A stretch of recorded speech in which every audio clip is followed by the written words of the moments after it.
An executive order signed by President Trump last week would allow 401k plans to offer alternative assets, including private equity, real estate, crypto, and infrastructure. What would that look like in a retirement account, and what are the benefits and risks?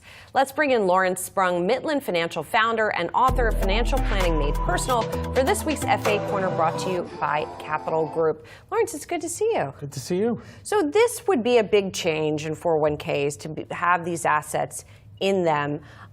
What is important to keep in mind if investors are considering whether they should put these in their 401ks? I think the most important things for them to consider are how old are they, what's their risk profile, what's their time horizon, and do these instruments add value to their overall allocation or add too much risk, and then make the decision how they're going to allocate those funds to those areas.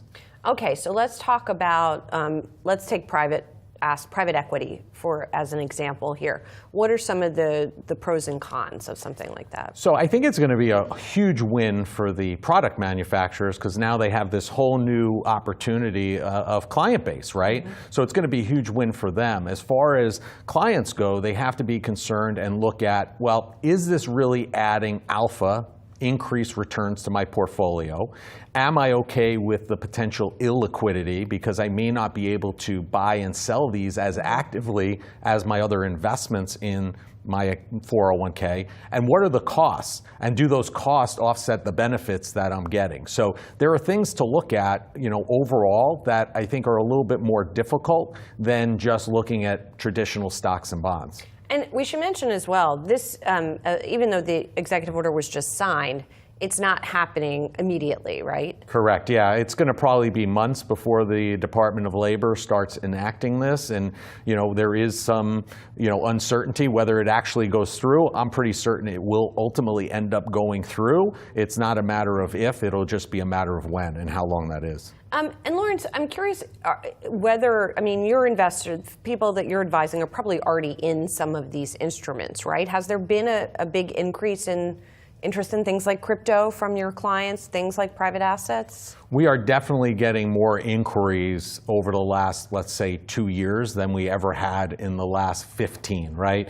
And I think it's primarily because everybody's hearing about it. Everybody's hearing about the boon in some of those areas. So there are additional questions, and then it's a matter of working with them to have them understand what the pros and cons are, and if it makes sense for them in their own individual situations. And are there things that people need to think about holding an asset, whatever it is, be it equities or anything else, outside of a 401k versus inside of a 401k? Sure. There are inherent benefits to both, depending on what your goals are with this money, right? The benefit to having it in the 401k, if you have it in the traditional side, is that money's going in, it's growing tax deferred. You'll pay taxes when you withdraw it. If you're doing it in the Roth 401k component, then you're going to have a tax-free growth of that asset in perpetuity, and you won't have to pay any taxes. Whereas outside the 401k, in your individual name, it's going to be either a long or a short-term capital gain at some point.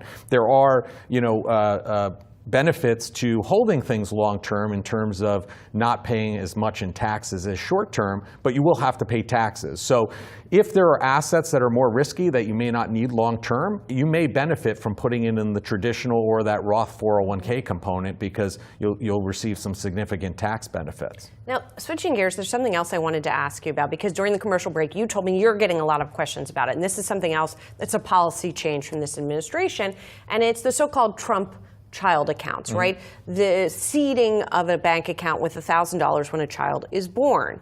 What's going on with those? Are they happening? So it was passed in the One Big Beautiful Bill, and as of January 1, you are able to start doing those and January having 1 of this 2025. Mm-hmm. It was able to be seeded, but the issue is none of the custodians, none of the investment firms at this point that I'm aware of were prepared for it or are prepared for it. So what I'm hearing is sometime in 2026, hopefully early 2026, these accounts will be available, and people will get them seeded back to January 1, 2025, and then they'll be able to start contributing. But we've gotten calls about it. People are anxious to set them up and get them going, but nobody's really prepared to get these moving in the right direction at this point. And just real quick, if you're putting in $1,000 when your kid is born, you want to be pretty aggressive with the investments initially, I would imagine. I would. Yeah. I mean, you have at least an 18-year runway. Chances are that there's a lot of runway there that you can withstand that volatility and benefit from that compound growth over that period of time. Right.